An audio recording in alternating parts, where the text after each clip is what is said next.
Hello everyone! Welcome back muli dito sa ating YouTube channel. Naway nasa mabuti po kayong kalagayan kasama ang inyong mga mahal sa buhay. At para naman sa mga subscribers natin na nasa ibayong dagat, nasa abroad, malayo, isang malaking sakripisyo ang ginawa upang may mabago ang kanilang buhay at buhay ng kanilang pamilya. Dasal ko po lagi ang inyong kaligtasan. Kay Monkey naman po tayo. Monkey, 1932, 1944, 1955, 1968, 1980, 1992, 2004, 2016, and 2028. Magiging impressive ang iyong performance sa aspeto ng iyong karera, Monkey, for the 2025. Maraming pagsubok kang haharapin, pero malalagpasan mo ito with flying colors pa nga, di ba? Mapagtatagumpayan mo ang lahat ng pagsubok na pwede mong harapin. Okay? Maipapakita mo ang iyong abilidad being a leader and irerespetuhin ka ng mga kasama mo sa opisina, sa trabaho, o di naman kaya sa mga kasosyo mo sa negosyo. Pagdating sa kayamanan, medyo may mga bako-bakong daan. Medyo may mga araw o buwan na maganda yung income. Medyo may mga araw naman na may problema yung income natin. Kaya mas pinapayo for the Monkey na makahanap tayo ng side hustle or other source of income. But you need to take control as also of your spending. Kasi although magiging may mga magagandang opportunities na darating sa aspeto ng kayamanan, pero kung hindi mo naman dinidisiplina ang iyong sarili sa mga hindi magandang pag-uugali sa pagwawaldas, ayon. Kaya kailangan mag-impok, magtabi, mag-save. At for those na mga negosyante, mag-ingat tayo sa mga strangers, sa mga bago natin kakilala. Kasi sa kanila, magmumula ang malaking disgrasya sa iyong negosyo. Ibig sabihin, pwede kang maloko o pwede kang malugi ngayong 2025 sa mga bago mong makikilala. Those strangers na lalapit sa iyo. Pagdating sa relasyon, pwedeng mahanap ng mga single na mga goat ang kanilang mga crush sa mga social gathering, sa mga pagtitipon. Okay?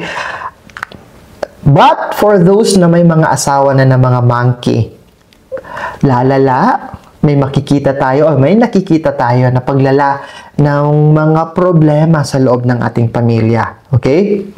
Pero, mariresolba nyo ito. Kailangan nyo lang mag-usap, kailangan lang pag-usapan. And of course, kailangan mo lang na maging panatag sa pakikipag-usap. When you deal with this problem, mahinahon lang dapat.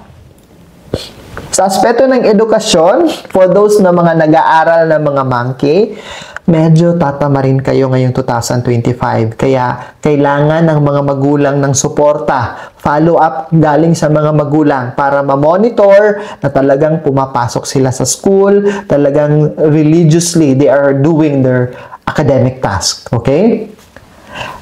Yung mga nagbabalak na pumasok sa kanilang college life sa mga university, papasa kayo sa mga entrance examination. In fact, you're also going to get good result if you are going to be attending competitions. Ipapadala ka ng school mo sa competitions. That is on the aspect of education ng mga monkey. In the aspect of health, for the monkey ngayong 2025, may haharapin kang mga minor problem pagdating sa iyong digestive system, cervical vertebra.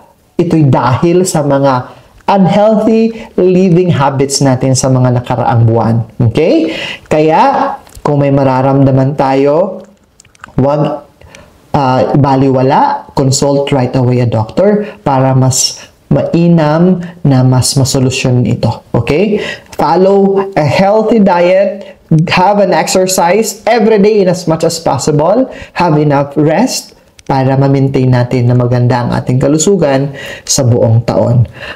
Alright, focus monkey.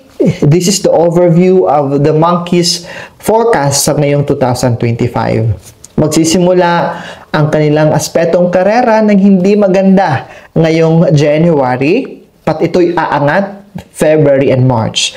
Ito ang mga buwan na dapat pakaingatan ng mga monkey sa aspeto ng karera.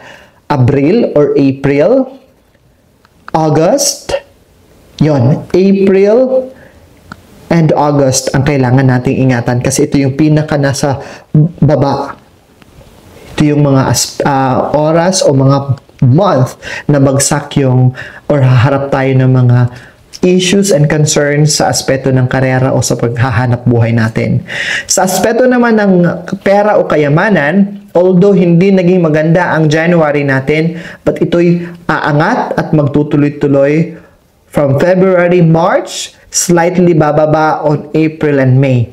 But, mas ingatan ninyo at paghandaan mga monkey ang pagtatapos ng June, ang buwan ng August, at ang November.